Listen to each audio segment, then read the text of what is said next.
ಆತ್ಮೀಯ ವಿದ್ಯಾರ್ಥಿಗಳೇ ಎಸ್ಪೀಕ್ ಇಂಗ್ಲಿಷ್ ಅಕಾಡೆಮಿಗೆ ಸ್ವಾಗತ. ಸೊ ಇವತ್ತಿನ ಒಂದು ವಿಡಿಯೋದಲ್ಲಿ ನಾವು ಫ್ಯೂಚರ್ ಪರ್ಫೆಕ್ಟ್ ಟೆನ್ಸ್ ಬಗ್ಗೆ ನಾನು ಡಿಸ್ಕಸ್ ಮಾಡ್ತಾ ಇದ್ದೇನೆ. ಸೊ ಫ್ಯೂಚರ್ ಪರ್ಫೆಕ್ಟ್ ಟೆನ್ಸ್ ಅಂತಂದರೆ ಏನು, ಅದರಲ್ಲಿ ಬರುವಂಥ ಹೆಲ್ಪಿಂಗ್ ವರ್ಬ್ಗಳು ಯಾವುವು, ಫ್ಯೂಚರ್ ಪರ್ಫೆಕ್ಟ್ ಟೆನ್ಸಲ್ಲಿ ನಾವು ಯಾವ ವರ್ಬ್ ಫಾರ್ಮನ್ನು ಬಳಸಬೇಕು, ವರ್ಬ್ 1 ಬಳಸಬೇಕಾ, ವರ್ಬ್ 2 ಬಳಸಬೇಕಾ, ವರ್ಬ್ 3 ಬಳಸಬೇಕಾ, ಹಾಗೆ ಕೂಡ ಇದರ ಜೊತೆಗೆ ಸೆಂಟೆನ್ಸ್ ಫಾರ್ಮೇಷನ್ ಕೂಡ ನಾನು ಇಲ್ಲಿ ಹೇಳ್ತಾ ಇದ್ದೇನೆ.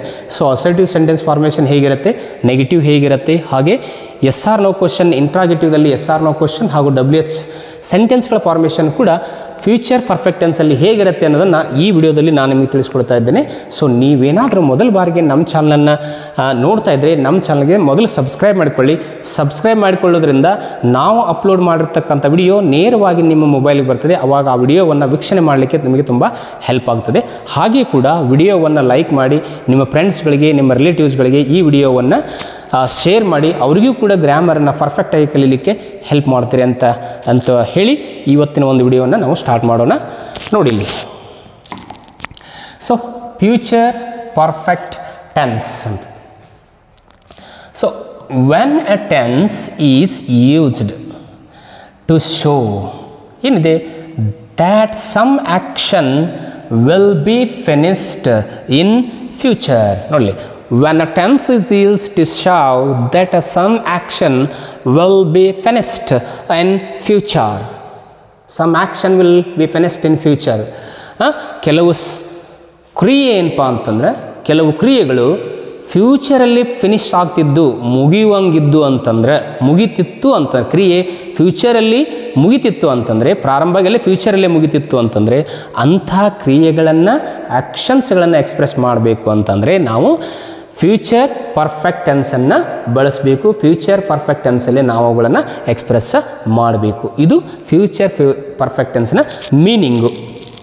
ಇನ್ನು ಫ್ಯೂಚರ್ ಪರ್ಫೆಕ್ಟ್ ಟೆನ್ಸಲ್ಲಿ ಅಸರ್ಟಿವ್ ಸೆಂಟೆನ್ಸ್ಗಳು ಹೇಗೆ ಫಾರ್ಮೇಷನ್ ಮಾಡೋದು ಅನ್ನೋದನ್ನು ನಾನು ನಿಮಗೆ ಹೇಳ್ತಾ ಇದ್ದೀನಿ ಇಲ್ಲಿ.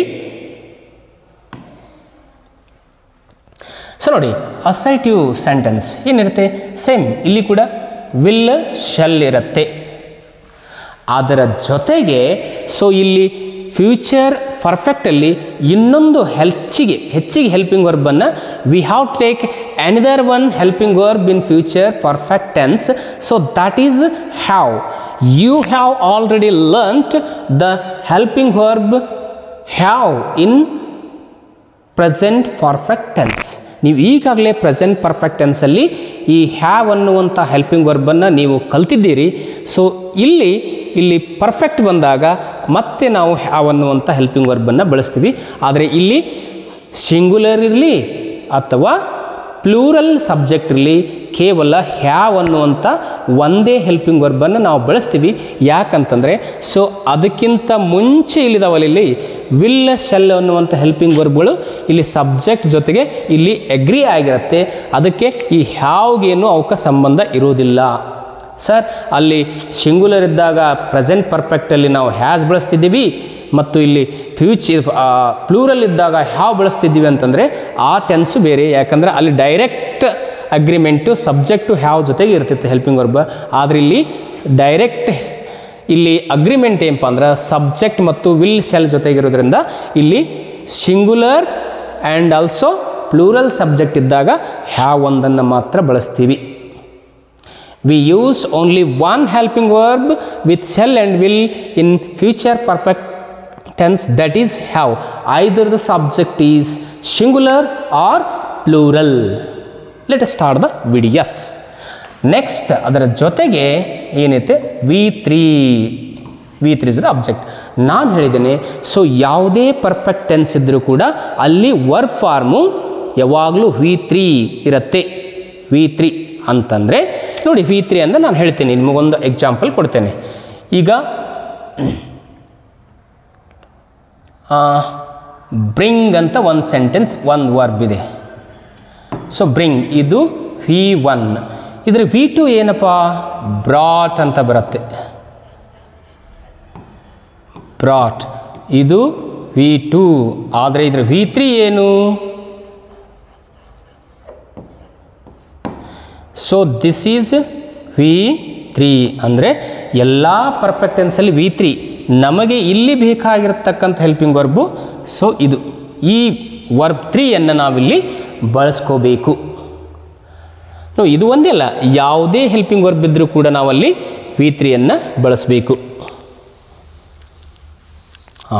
ಇದು ಸೊ V3 ಪರ್ಫೆಕ್ಟ್ ಟೆನ್ಸಲ್ಲಿ ಯಾವಾಗಲೂ V3 ಇರುತ್ತೆ.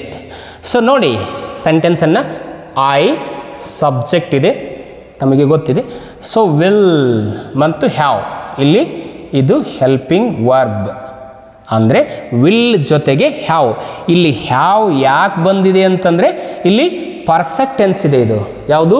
ಇದು ಫ್ಯೂಚರ್ ಪರ್ಫೆಕ್ಟ್ ಇರೋದ್ರಿಂದ ವಿಲ್ ಮತ್ತು ಶೆಲ್ ಜೊತೆಗೆ ನಾವು ಇಲ್ಲಿ ಹ್ಯಾವನ್ನು ಬಳಸ್ತಾ ಇದ್ದೇವೆ. ಇದು ಪರ್ಫೆಕ್ಟ್ ಟೆನ್ಸ್ ಆಗಿರೋದ್ರಿಂದ ಸೊ ಇಲ್ಲಿ ನಾವು V3ಯನ್ನು ತಗೋಬೇಕು. V3 ಏನು V3? So ನೋಡಿಲ್ಲಿ 1 right, V1 wrote, ಇದು V2 ಹಾಗೆ ರಿಟರ್ನ್, ಇದು V3. ಸೊ ಈ V3 ಇದೆಯಲ್ಲ ಇಲ್ಲಿ ಬಂದಿದೆ. ನಮಗೆ ಬೇಕಾಗಿದ್ದು V3 ಫಾರ್ಮ್. ಅರ್ಥ ಆಗಿದೆ ಅಂತ ಅಂದ್ಕೊಳ್ತೀನಿ. ಎಸ್.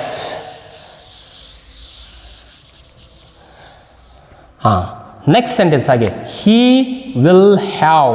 ನೋಡಿ ಹೀ ವಿಲ್ ಹ್ಯಾವ್ ಕಂಪ್ಲೀಟೆಡ್. ನೋಡಿಲ್ಲಿ ಇದು V3.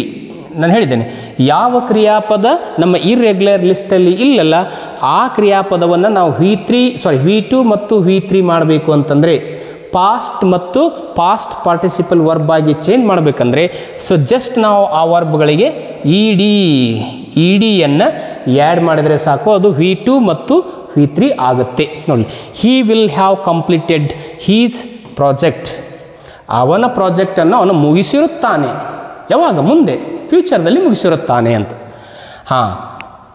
They will have given away the materials. ಅವರು ಮಟೀರಿಯಲ್ಸನ್ನು, ಸಾಮಾನುಗಳನ್ನು, ವಸ್ತುಗಳನ್ನು ಕೊಟ್ಟಿರುತ್ತಾರೆ, ತಲುಪಿಸಿರುತ್ತಾರೆ ಅಂತ. ನೋಡಿ ಹಾಗೆ the teacher will have taught the lesson. ಶಿಕ್ಷಕರು ಪಾಠವನ್ನು ಕಲಿಸಿರುತ್ತಾರೆ. ಕಲಿಸಿರುತ್ತಾರೆ, ಮುಂದೆ ಕಲಿಸಿರುತ್ತಾರೆ ಅಂದರೆ ಪರ್ಫೆಕ್ಟ್ ಆಗಿರುತ್ತೆ. ಸೊ ಇಷ್ಟು.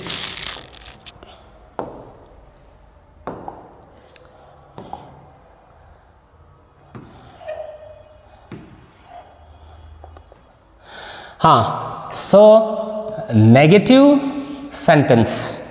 ನೆಗೆಟಿವ್ ಅಂತ ಹೇಳಿದ್ದೇನೆ. ಹೆಲ್ಪಿಂಗ್ ವರ್ಬ್ ಇದು ಸಬ್ಜೆಕ್ಟ್ ಇರುತ್ತೆ. ಸೊ ಇದು ಸಬ್ಜೆಕ್ಟು ಇವೆಲ್ಲ. ಸೊ ಹೆಲ್ಪಿಂಗ್ ವರ್ಬ್ ಆದ ನಂತರ ಇಲ್ಲಿ ಒಂದು ಹೆಲ್ಪಿಂಗ್ ವರ್ಬ್ ಇದೆ ಹ್ಯಾವ್ ಅನ್ನೋದು. ಸೊ ಇವೆರಡರ ನಡುವೆ ನಾವು ಇಲ್ಲಿ ನಾಟನ್ನು ಹಾಕಬೇಕು. ವಿಲ್ ಶೆಲ್ ಆದ ನಂತರ ನಾಟ್ ಅಂದರೆ we have to use not between helping verb will shall and have. ಇವೆರಡರ ಮಧ್ಯದಲ್ಲಿ ನಾವಿಲ್ಲಿ ಈ ನಾಟನ್ನು ಇಲ್ಲಿ ಸೇರಿಸಬೇಕು. ಹೀಗೆ ಕೂಡ V3 ಅಂತ ತಮಗೆ ಗೊತ್ತಿದೆ. ಸೊ ಇಲ್ಲಿ ಅಬ್ಜೆಕ್ಟ್ ಇರುತ್ತೆ. ಸೊ ನೋಡಿ I will not have return a story. ನೋಡಿ ಇಲ್ಲಿ ನಾಟ್ ಇದೆ, ಇಲ್ಲಿ ಹ್ಯಾವ್ ಇದೆ. ಸೊ ಇಲ್ಲಿ ಒಂದು ಇಲ್ಲಿ V3. ನೋಡಿ they will not have given away the materials. ಅವರು ವಸ್ತುಗಳನ್ನು ಕೊಟ್ಟಿರುವುದಿಲ್ಲ, ನೀಡಿರುವುದಿಲ್ಲ. ನೋಡಿ the teacher will not have taught the lesson. ಶಿಕ್ಷಕರು ಪಾಠವನ್ನು ಕಲಿಸಿರುವುದಿಲ್ಲ ಮುಂದೆ. ಸೊ ಹಾಗೆ ಅದನ್ನು ನಾವಿಲ್ಲಿ ಅಸರ್ಟಿವ್ ಇದ್ದದ್ದನ್ನು ನೆಗೆಟಿವ್ ಮಾಡ್ಕೊಂಡಿದ್ದೇವೆ. ಸೊ ಇವುಗಳನ್ನು ಹೇಗೆ ನಾವು ಎಸ್ ಆರ್ ನೋ ಕ್ವಶನ್ ಅಂತ ಮಾಡೋದು? ಸೊ ನೋಡಿ ಇಲ್ಲಿ ಇಂಟರಾಗೇಟಿವ್ದಲ್ಲಿ ನೋಡಿ ನಾವು ಎಸ್ ಆರ್ ನೋ ಕ್ವಶನ್ ಅಂತ ಹೇಳ್ತೀವಿ. ಇವಕ್ಕೆ yes or no questions.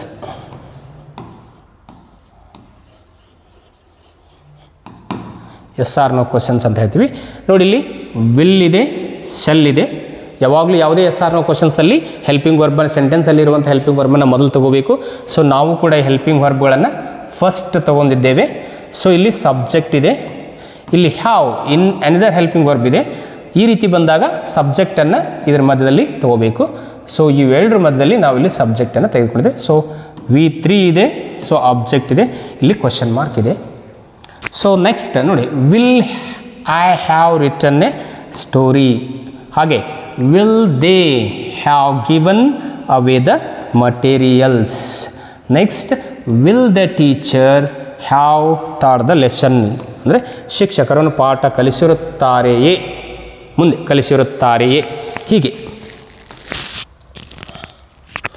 So ಇವುಗಳನ್ನು ಎರಡು WH ಕ್ವಶನ್ಸ್ಗಳನ್ನು ಇಲ್ಲಿ ನೋಡೋಣ. ನೋಡಿ ಇಲ್ಲಿ WH ಕ್ವಶನ್ಸ್ ನೋಡಿ, WH ಕ್ವಶನ್ಸ್ ಫಸ್ಟ್ ಇರಬೇಕು. WH ಯಾವುದೇ ಪ್ರೈಮಿಂಗ್ ಕ್ವಶನನ್ನು ಮಾಡಬೇಕಾದಾಗ WH questioning word first who, whom, where, when, was, what ಇದ್ದಂಗೆ, ಆಮೇಲೆ ಹೆಲ್ಪಿಂಗ್ ವರ್ಬ್ ಇರುತ್ತೆ. ಸೊ ಹೆಲ್ಪಿಂಗ್ ವರ್ಬ್ ಇರುತ್ತೆ, ಇಲ್ಲಿ ಸಬ್ಜೆಕ್ಟ್ ಇರುತ್ತೆ. ಆದ ನಂತರ ನಾವಿಲ್ಲಿ ಹ್ಯಾವನ್ನು ಹಾಕಬೇಕು. ಅಂದರೆ ಸೊ ಡಬಲ್ ಹೆಲ್ಪಿಂಗ್ ವರ್ಬ್ ಬಂದಾಗ ಇಲ್ಲಿ ಮೊದಲನೇ ಹೆಲ್ಪಿಂಗ್ ವರ್ಬ್ ನಂತರ ನಾವು ಸಬ್ಜೆಕ್ಟನ್ನು ಮತ್ತು ನಾಟನ್ನು ಉಪಯೋಗ ಮಾಡಬೇಕು.